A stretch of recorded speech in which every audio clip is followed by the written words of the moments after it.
everyone, this is Dr. Parth Goel. I'm a NEET All India ranker with All India rank of 223. I'm one of the oldest mentor here on YouTube जो पिछले 5 साल से बच्चों को guide कर रहा है। 2020 से लेकर के अभी 2026 आ चुका है, तो मेरे 7वें बैच है जिसको मैं गाइड कर रहा हूँ। मेरे छोटे से भी छोटे भाई बहन हो चुके हो तुम लोग। एंड पिछले जितने भी बैचेस को मैंने गाइड किया है, इवन 2024 में ईयर 1, वो भी दो ईयर 1 वो बच्चे निकले जिन्होंने मेरी स्ट्रेटेजीज, मेरी गाइडेंस, मेरी बुक्स का यूज करके वो अपनी मैथ्स लेकर के आए हैं। मैं यार अपने आप को सर नहीं बोलता हूँ, मैं तुम लोगों का एक भैया हूँ, ठीक है। वही जीतू भैया बनने की कोशिश करी है मैंने सभी नीट एस्पिरेंट्स के लिए कि यार एक नीट एस्पिरेंट्स के लिए भी जीतू भैया हो, जो ना केवल पढ़ाई में बल्कि तुम्हारे को ओवरऑल डेवलपमेंट में जो भी प्रॉब्लम्स आती है लाइफ की, सारी चीजें मैं यहाँ पे डिस्कस करता हूँ।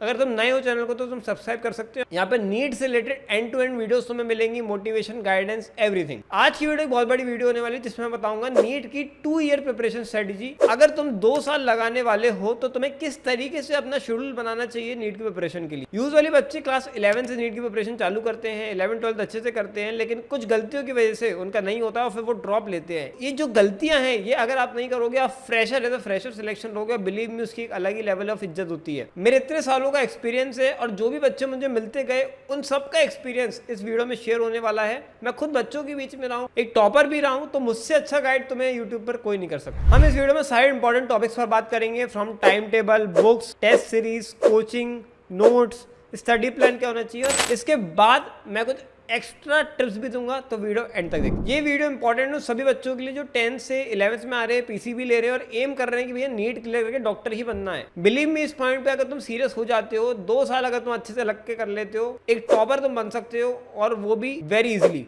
बस जो इस वीडियो में बता रहा हूँ उसको फॉलो करते जाना। सबसे पहले बात करते हैं टाइम टेबल के ऊपर। देखो 11th का टाइम टेबल अलग होगा, 12th का अलग होगा। 11th में हम यूजुअली थोड़ा एक्सप्लोर कर रहे होते हैं, नए नए होते हैं, उतनी रिदम नहीं बनी होती पढ़ाई की। And to be honest 12th की सीरियसनेस एक अलग लेवल पे जाती है जो हम 11th में इमेजिन भी नहीं कर सकते हैं। मैं तुम्हें अपना शेड्यूल बताता हूँ, एक आइडिया शेड्यूल बताता हूँ जो तुम्हें फॉलो करना चाहिए। इसको तुम थोड़ा बहुत अपने हिसाब से मोल्ड कर सकते हो। देखो यूजुअली मैं 8 घंटे की नींद प्रेफर करता हूँ, तुम्हें लेनी चाहिए, उसमें कोई कॉम्प्रोमाइज मत करो, क्योंकि वो तुम्हें जरूरी है। जो भी तुम पढ़ते हो दिन भर में उसको लॉन्ग टर्म मेमोरी में डालने के लिए। तो सबसे पहले तुम्हें 6 बजे उठना है, 6 से 7 में तुम्हें फ्रेशन अप होना है, सब कुछ कर लेना है। इसके बाद 7 से 9 एक ऐसा टाइम फ्रेम है जिसमें कि तुम्हें कोई भी एक्टिविटी करनी है। तुम्हें कुछ भी स्पोर्ट पसंद हो, बैडमिंटन, फुटबॉल, कराटे, जिम जाना पसंद है, रनिंग करना पसंद है, कुछ भी तुम्हें पसंद है वो तुम्हें करना है अच्छे से। क्यों भैया ऐसा क्यों करने को बोल रहे हो, ये तो पढ़ाई नहीं करने की बात कर रहे हो आप, ये तो घर वाले मना कर देंगे, नहीं स्पोर्ट कुछ नहीं करना। गलत बात। ये इसलिए जरूरी है क्योंकि हमारा माइंड और बॉडी एक साथ चलते हैं। बॉडी जब तक हेल्दी नहीं होगी तब तक माइंड नहीं चलेगा। ये बहुत जरूरी है कि बॉडी में कुछ फिजिकल एक्टिविटी होते रहे, क्योंकि दिन भर हम बैठे हुए हैं टेबल पे। तो यहाँ पर आपको स्टार्टिंग में दिन की शुरुआत इस तरीके से करनी है। मैं पर्सनली बताऊं तो मैं अपने कराटे जाता था, डेली क्लासेस लेता था, और मैं खुद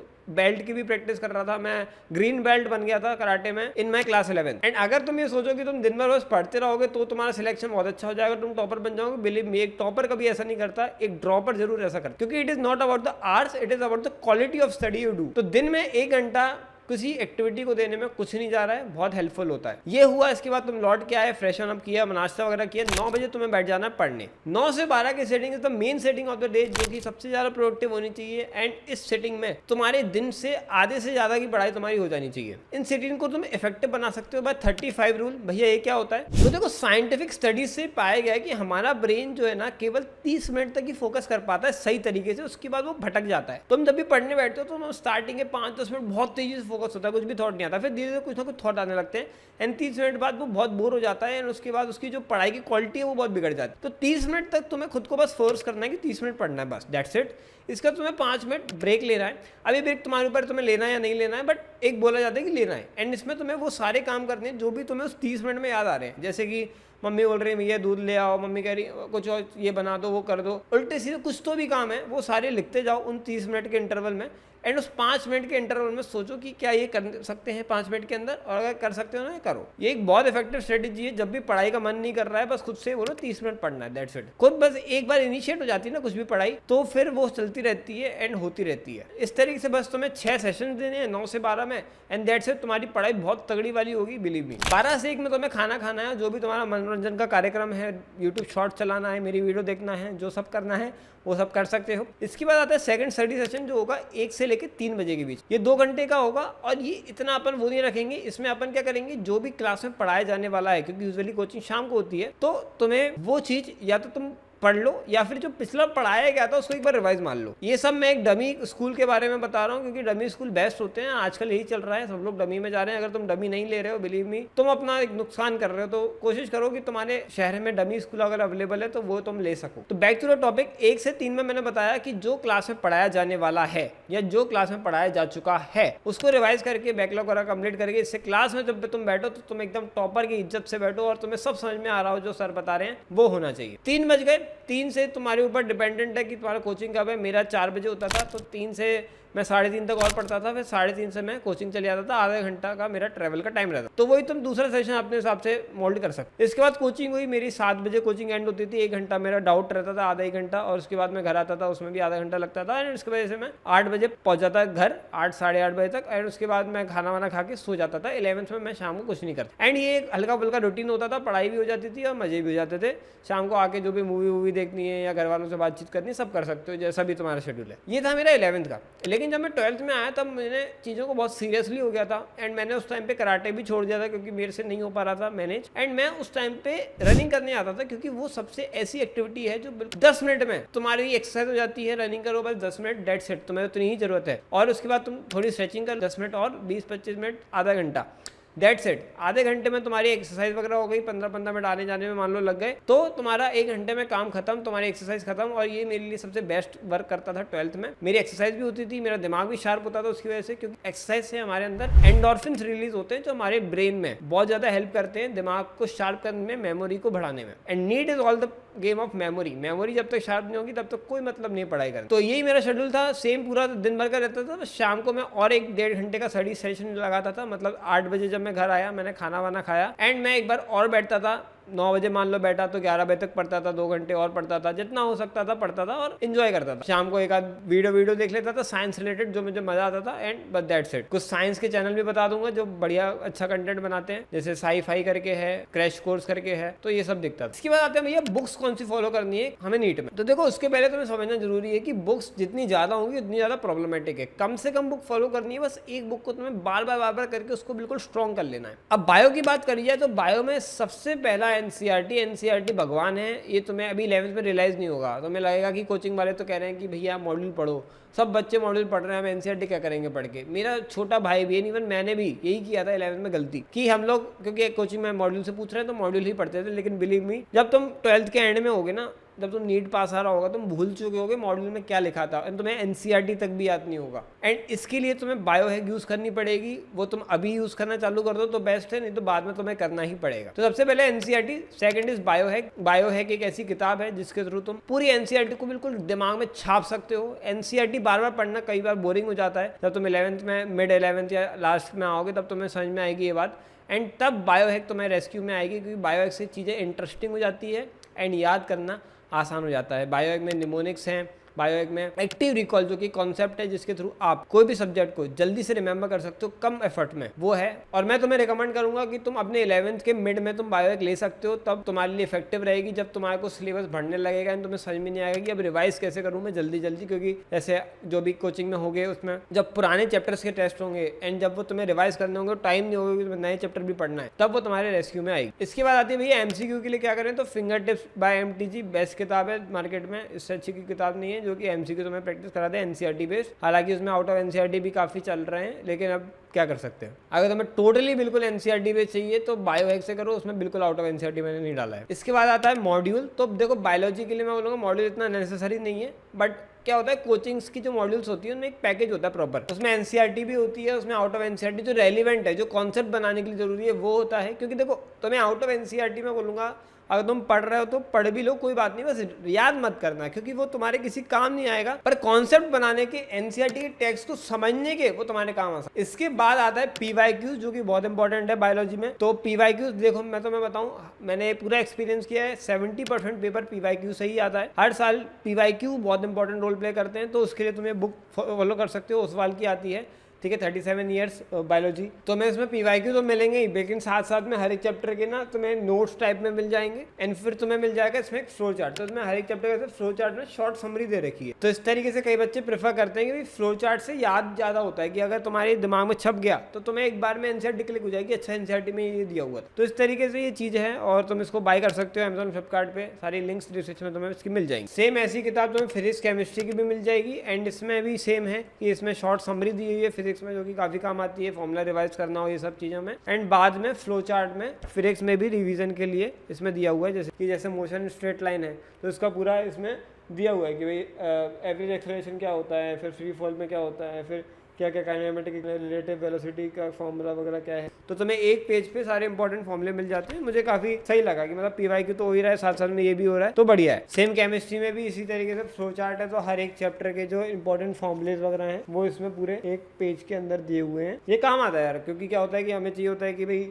एक चैप्टर को रिवाइज कैसे करें, स्पेशली फिजिकल केमिस्ट्री या फिजिक्स में, तो उस टाइम पे ये चीजें बड़ी इंपॉर्टेंट रोल प्ले करती है। फिर आता है केमिस्ट्री में क्या क्या बुक्स यूज करें। देखो एनसीईआरटी अगेन इसमें माता है हमारी, इसके बाद तुम मॉड्यूल यूज कर सकते हो किसी भी कोचिंग का, इसके बाद तुम यूज कर सकते हो एरएलएस केमिस्ट्री। तो जो भी एमसीक्यू प्रैक्टिस के लिए अगर तुम्हें चाहिए, तो मैं बोलता हूँ एनसीईआरटी करो, मॉड्यूल करो। अगर मॉड्यूल नहीं है तुम्हारे पास, कोई कोचिंग तुम ज्वाइन नहीं करते हो, तो फिर ये एरएलएस केमिस्ट्री कर सकते हो तुम, ठीक है। ओपी टंडन आती है ऑर्गेनिक की, वो कर सकते हो। लेकिन ये दोनों किताबें तब है जब मॉड्यूल हो चुकी है या मॉड्यूल नहीं है, तब करना है। इसके अलावा कैम हैक कर सकते हो इनऑर्गेनिक, ऑर्गेनिक को रिवाइज करने के लिए। सेम बायो हैक जैसा कॉन्सेप्ट है, एक्टिव रिकॉल के ऊपर तुम्हारे को उसमें true for one word fill in the blank में क्वेश्चन मिल जाएंगे एंड तुम्हें पता चलेगा एक्चुअली में कि तुम्हें एनसीईआरटी याद है या तुम्हें मजाक लग रहा था, नहीं है याद। मैंने बायो हैक कैम हैक मैंने खुद ने बनाई है और ये मैंने फ्री में भी दे रखी है अपने टेलीग्राम में। फर्स्ट एडिशन, 5th एडिशन की हार्ड कॉपी तुम बाय कर सकते हो फ्रॉम माई वेबसाइट partgoal.in। तो दोनों ऑप्शन अवेलेबल है। फर्स्ट एडिशन यूज करो फ्री वाला, अगर अच्छा लगे then you can buy the hard copy, that's it. मैं किसी को फोर्स नहीं करता मेरी बुक बाय करने के लिए, अच्छी लगे तो बाय करो, नहीं अच्छी लगे तो रिटर्न भी मारो। अमेजॉन फ्लिपकार्ट पे तो मैं रिटर्न का भी ऑप्शन मिल जाता है। तो दैट्स इट, कोई हार्ड एंड फास्ट नहीं है कि खरीदनी ही है, अपने ऊपर डिसाइड करके तुम देखना। पर हाँ, इस साल 2 EIR 1 ने 715 वालों ने भी, 720 वालों ने भी, हर साल 2 बच्चे निकल जाते हैं जो एम्स दिल्ली में बैठे हैं जिन्होंने बायो कैम यूज करी है। तो ये एक चीज है कि होती है, टॉपर्स भी यूज करते हैं एंड इवन टॉपर ज्यादा यूज करते हैं। रीजन बिंग कि टॉपरों को पता है कि भाई ये चीज ना काम की है। इसके बाद आते हैं फिजिक्स पे। तो जीतू भैया हैं और फिजिक्स की बात ना करें नीट बच्चों के लिए तो क्या बात निकलेगी। तो देखो फिजिक्स में सिंपल सी बात है, एनसीईआरटी इतना इंपॉर्टेंट रोल प्ले नहीं करती है, बट फिर भी मैं कहूंगा कि एक बार रीड करने में कुछ नहीं जाता है। थोड़ा बहुत कॉन्सेप्ट बनते हैं जो कि बाद में ना नीट में जब थ्योरेटिकल क्वेश्चन पूछा जाता है, स्टेटमेंट पूछा जाता है, तब काम आता है। तो एक बार रीड मारो, उसके अलावा मॉड्यूल्स को अच्छे से करो कि जो एग्जाम्पल दिए हुए हैं, जो थ्योरी दी है उनको रीड करो अच्छे से। फिर क्वेश्चन प्रैक्टिस के लिए और मटेरियल चाहिए तो एरएलएस फिजिक्स करके आती है, वो तुम यूज कर सकते हो। एंड फिर एससी वर्मा आती है। पर्सनली मैं इतना बड़ा फैन नहीं हूँ एससी वर्मा का, क्योंकि मुझे वो जेई ओरिएंटेड ज़्यादा लगती है, नीट ओरिएंटेड कम है। नीट में इस तरीके से इतना थॉटफुल क्वेश्चन नहीं आते हैं, नीट में बहुत स्ट्रेट फॉरवर्ड क्वेश्चन आते हैं, एससी वर्मा में बहुत थॉटफुल है, तो मुझे उतना जरूरत नहीं लगती। डीसी पांडे भी तुम यूज कर सकते हो, वो मुझे थोड़ी नीट ओरिएंटेड ज़्यादा लगती है। इसके बाद बात करते हैं मेरे टेस्ट सीरीज की। तो देखो टेस्ट सीरीज जब भी ज्वाइन करो तो ये देख के करना कि कितने बच्चे उसमें इन्वॉल्व हैं। अगर तुम ऐसी टेस्ट सीरीज ज्वाइन करोगे इसमें 100 बच्चे टेस्ट दे रहे हैं तो कोई मतलब नहीं है। तो टेस्ट सीरीज तुम ईयर लॉन्ग, जो भी तुम अगर कोचिंग में हो तो वो बेस्ट है, और अगर नहीं हो कोचिंग में तो फिर तुम किसी ईयर लॉन्ग टेस्ट सीरीज में ज्वाइन करो, क्योंकि बिलीव मी टेस्ट सीरीज से ज़्यादा इंपॉर्टेंट नीट में कुछ भी नहीं है। जब तुम्हारे टेस्ट होते रहेंगे ना हर हफ्ते, हर 2 हफ्ते में, तो तुम्हें पता चलता रहेगा तुम्हारी प्रिपरेशन कैसी चल रही है। अगर टेस्ट नहीं होगा तो तुम फिर ऐसे ही पढ़े रह जाओगे, पढ़ोगे नहीं सही से, तो ये होता है। मैं जिस कोचिंग में था उसमें भी यही था कि हमारा ना हर 2 हफ्ते में टेस्ट होता था, तो उससे क्या पता रहता था कि यार आज इस हफ्ते पढ़ाई नहीं करी, तो एक मन में डर आ जाता था यार पढ़ाई नहीं करी, मेरे दोस्त तो मेरे से आगे रैंक में निकल गए, तो फिर अपने आप मोटिवेशन आता था कि नहीं पढ़ेंगे। इसके बाद आते हैं भैया स्टडी प्लान क्या होना चाहिए। तो देखो मैं तुम्हें इसमें अच्छे से बताता हूँ। देखो सबसे पहले 4 बातें ध्यान रखो। Lecture, notes, revision. मतलब कि जैसे ही लेक्चर लिया, नोट्स बना रहे हैं उसके, एंड घर जाके रिवाइज कैसे करना है भैया, जैसे जो भी तुमने पढ़ा, ठीक है, कोचिंग में पढ़ाया, आ करके उसको रिवाइज करना है घर में।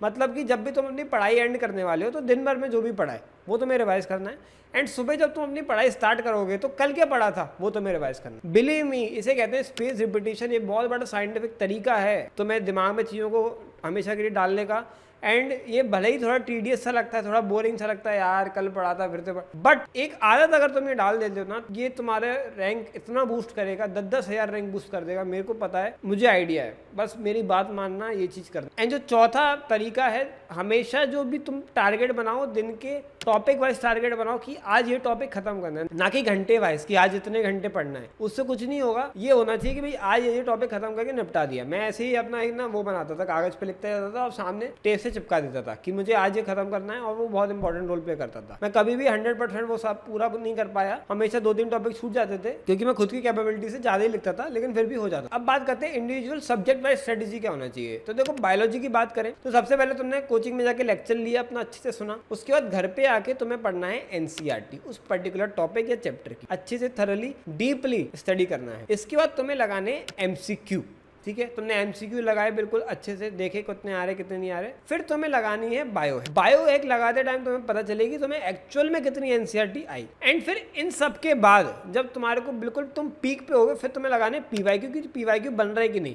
देखो, PYQ banana is very important. अगर वो नहीं बने ना तो इसका मतलब तुम गलत कर रहे थे, बहुत गलत कर रहे थे, तुमने सही से पढ़ाई नहीं करी। सारे के सारे जो मैंने स्टेप्स बताए, अगर तुम ये सही से करते हो तो पीवाईक्यू तुम्हारे 100% बनेंगे, ये मेरी गारंटी है। लेकिन तुम एक भी स्किप करोगे, सही से नहीं करोगे तो नहीं बनेंगे। और अगर पीवाईक्यू नहीं बने तो ये मान लो तुम जीरो हो, क्योंकि PYQ is the most easiest part of it all. PYQ बन गए तो मतलब तुम्हारी प्रिपरेशन इतनी जरूरी है कि तुम सिलेक्शन ले जाओगे। टॉपर बनना है तो बायो है का पूरा एक क्वेश्चन का आंसर सही होना चाहिए। वो ज्यादा लोग नहीं कर पाते, तभी टॉपर कम ही होते हैं। ठीक है, इसके आते हैं केमिस्ट्री के ऊपर। तो केमिस्ट्री में देखो थोड़ा अलग अलग अप्रोच है, अलग अलग केमिस्ट्री के टाइप्स के हिसाब से। जैसे physical chemistry, inorganic, organic. Inorganic organic में सेम वही करना है, लेक्चर लिया, उसके बाद तुमने घर पे आके एनसीईआरटी को थोड़ली लीड किया, फिर तुम्हें एमसीक्यू लगाए, कैमहैक लगाई, और फिर अपने पीवाईक्यू लगाए। पीवाईक्यू वाला पोर्शन प्रॉपर लगना चाहिए, 100% होना चाहिए, मतलब तुम्हारा तैयार हो गया चैप्टर। अब बात करें अगर फिजिकल केमिस्ट्री की, तो फिजिकल में देखो सबसे पहले तुम्हें क्या करना है, तुम्हें लेक्चर लगाना है बहुत अच्छे से। इसमें लेक्चर कॉम्प्रोमाइज नहीं होना चाहिए, क्योंकि एक बार लेक्चर गया तो बहुत दिक्कत हो जाएगी। सेकंड, अपने घर पे आके केमिस्ट्री की एनसीईआरटी इतनी थरोली नहीं,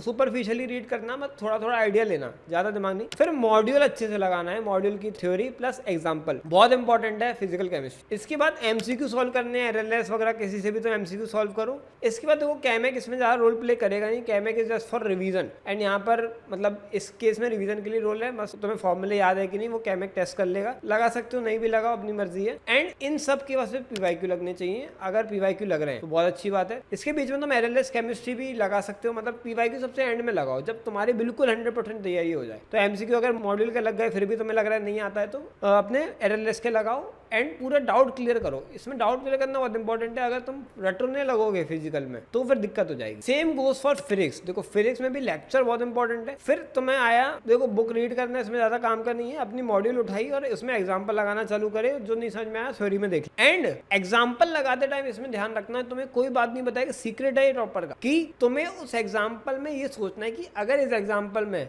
कुछ और हो रहा होता तो क्या होता। मतलब उसकी जितनी भी मल्टीपल पॉसिबिलिटीज हो सकती है उस सिनेरियो में। जैसे मान लो कि एक बॉक्स रखा हुआ है, ठीक है, वो नीचे जा, तो हमने कुछ सिनेरियो बनाया, कुछ उसको सॉल्व करके कुछ निकाला। मान लो वो बॉक्स नीचे रखा हो तो ऊपर जा, तो क्या होता। ऐसे तुम्हें सोचना है, ये सवाल नहीं होगा वहां पे, लेकिन तुम्हें सोचना है। उससे क्या होगा, तुम जब थिंकिंग एबिलिटी तुम्हारी बढ़ जाएगी कि अच्छा ये नीचे आ रहा है तो ऐसा होगा, ऊपर जा रहा है तो इसका उल्टा ही हो जाएगा। तो क्या होगा कि बाद में जब वो क्वेश्चन तुम्हें पूछेगा ऊपर जाने वाला, तो तुम तुरंत समझ जाओगे मुझे ये करना है। तो मैं इसी तरीके से फिजिक्स को पढ़ता था कि तुम उसको फील करो कि ये हो क्या रहा है, और उसके अलग अलग पॉसिबिलिटीज देखो कि अगर ऐसा होता तो क्या करते, ऐसा होता तो क्या करते। टाइम लगेगा, लेकिन एक बार अगर तुमने ये चीज कर ली, physics don't need revision then. Physics not like bio कि तुम एंड में जाके भूल जाओगे, फिर तुम्हें जीवन भर याद रहेगा, तुम कभी भी कर सकोगे और बहुत तगड़ा मचाओगे फिजिक्स। अब बात करते हैं कोचिंग। तो ऑनलाइन कोचिंग ज्वाइन करें या ऑफलाइन। तो देखो मैंने ऐसे ऐसे बच्चों से मिला हूँ, 715 लेके आए हैं, ऑनलाइन कोचिंग करी और दैट्स इट, कुछ नहीं किया। 700 वाले तो हजारों मिल जाएंगे जो कि ना